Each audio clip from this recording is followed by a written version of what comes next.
Well hey guys, सो कुछ लोगों ने मेरे से पूछा था एक्नी के बारे में, ठीक है। तो उन्होंने कहा था कि एक्नी के कोजेज़ क्या होते हैं और बाकी एक्नी हमें क्यों होते हैं और कौन से ऐसे ट्रीटमेंट होते हैं, ठीक है, जिनसे एक्नी कम हो जाती है। तो बेसिकली ये काफ़ी ज़्यादा इंटरेस्टिंग क्वेश्चन था, तो मैंने सोचा मैं इस पर, ठीक है, वीडियो बनाऊँ। तो अगर डर्मेटोलॉजी में अगर हम बात करें तो dermatologist basically glycolic acid peels होते हैं, ठीक है। तो और बाकी सैलिसिलिक एसिड भी पील्स होते हैं, लैक्टिक एसिड पील और मैंडेलिक एसिड पील।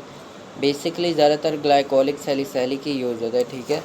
तो ये बेसिकली केमिकल एक्सफोलेशन होती है, तो ऐसे आपकी एक्नी रिड्यूस हो जाती है। वो आपकी एक्नी पे डिपेंड करता है, ठीक है, किस टाइप की आपकी एक्नी और कितने सेशन में कवर होगी। एंड सेकंड पॉइंट अगर बात की जाए, ठीक है, ये बाकी कुछ लेज़र ट्रीटमेंट होते हैं, ब्लू लाइट ट्रीटमेंट, ठीक है, थेरेपी, और बाकी दूसरे माइक्रो नीडलिंग भी होती है, कोलेजन प्रोडक्शन को भी बूस्ट करते हैं। और बाकी घर के जो ट्रीटमेंट है, ठीक है, जो ज़्यादा इनएक्सपेंसिव है, यहाँ पे काफ़ी ज़्यादा शोर है, sorry for that. So noise pollution वैसे भी मुझे बिल्कुल भी नहीं पसंद। तो कुछ क्रीम्स है, ठीक है, मेडिकेटेड, अगर वो आप अप्लाई करते हो, और कुछ फेस वॉशेस मेडिकेटेड, तो ओवरऑल उससे आपकी एक्नी, ठीक है, रिड्यूस हो जाएगी, ठीक है।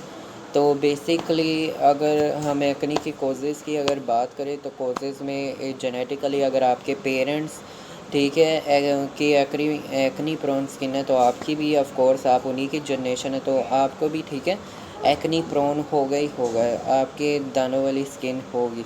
तो एंड सेकेंडली अगर हम बात करें इन्वायरमेंटल फैक्टर, इन्वायरमेंट में काफ़ी ज़्यादा पोल्यूशन है, तो उस वजह से भी हो जाता है। और सन एक्सपोजर, ठीक है, जैसे आप धूप में जाते हैं, सन भी काफ़ी ज़्यादा डैमेज करता है अगर आप सनस्क्रीन अप्लाई नहीं करते। तो और बाकी फोर अगर हम बात करें एजिंग प्रोसेस, ठीक है, उसमें भी हार्मोनल चेंजेस आते रहते हैं, तो उस वजह से भी एक्नी हो सके। तो acne lack of a nutrition, deficiency of a diet, multivitamin, उस वजह से भी होते हैं। तो एक्नी काफ़ी ज़्यादा, ठीक है, इश्यूज़ पे डिपेंड करता है, ठीक है। अब अगर हमें एक्नी हो गया तो अब ऐसा क्या किया जाए जैसे कि एक्नी परमानेंट ख़त्म हो जाए। तो ओवरऑल परमानेंट ख़त्म के लिए जो क्लेंज़र मैं आपको रिकमेंड करूँगा उसमें 2% सैलिसिलिक होना चाहिए। ये नहीं होना चाहिए कि अगर वो फेस वॉश में अगर आपको 2% सैलिसिलिक एसिड मिल रहा है तो मुफ्त में उसके साथ आपको कोई 12-13 केमिकल्स भी साथ में मिल रहे हैं, ठीक है। तो कोशिश किया करें केमिकल फ्री प्रोडक्ट हो और 2% उसमें सैलिसिलिक एसिड हो और सोप फ्री हो, और ठीक है, सोप उसमें ना पाया जाता हो, क्योंकि सोप और फोमिंग क्लेंज़र जितने भी होते हैं वो आपकी स्किन का बैरियर डिस्टर्ब करते हैं, ठीक है, उनका पीएच लेवल ही हाई हो। सोपी चीज़, मैं सोपी क्लेंज़र कभी भी यूज़ नहीं करता हूँ। मैं तभी यूज़ करता हूँ जब मैं ट्रेटिनोइन क्रीम यूज़ कर लूँ, क्योंकि वो सोप उसे अच्छी तरह से, ठीक है, रिमूव कर लेता है।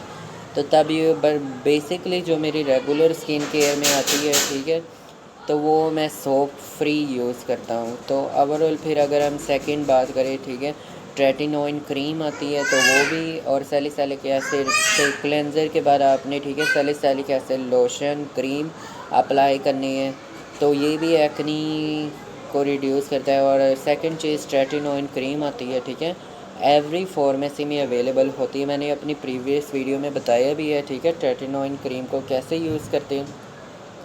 तो आप मेरी आईडी पे जाए, ठीक है, वहाँ पे आप पता लगाए how to use safely tretinoin cream with glycerin. So वो वाली वीडियो में मैंने कंप्लीट डिटेल बताई है, ठीक है, कि किस तरह से यूज़ करनी है, ठीक है। Sorry sorry sorry, I think इस तरफ है, ठीक है, मेरी आईडी। तो फिर उसके बाद अगर बात करें, तो ट्रेटिनोइन क्रीम होगी तो बड़ी आसानी और इनएक्सपेंसिव। ये मेरे बाल थोड़े से ख़राब हो गए थे, मैंने ज़रा सही करने हैं। तो ओवरऑल ये वाली ट्रीटमेंट है, ठीक है, इनएक्सपेंसिव, बट ये थोड़ा सा स्लो प्रोसेस है, 3 से 4 वीक्स लेगा, फिर उसके बाद आपकी एक्नी ख़त्म हो जाएगी। ओके ओके, सो ये पर्सनली मैंने खुद भी की है। So if you like my video please subscribe my channel and press the bell icon for my new updates. Okay.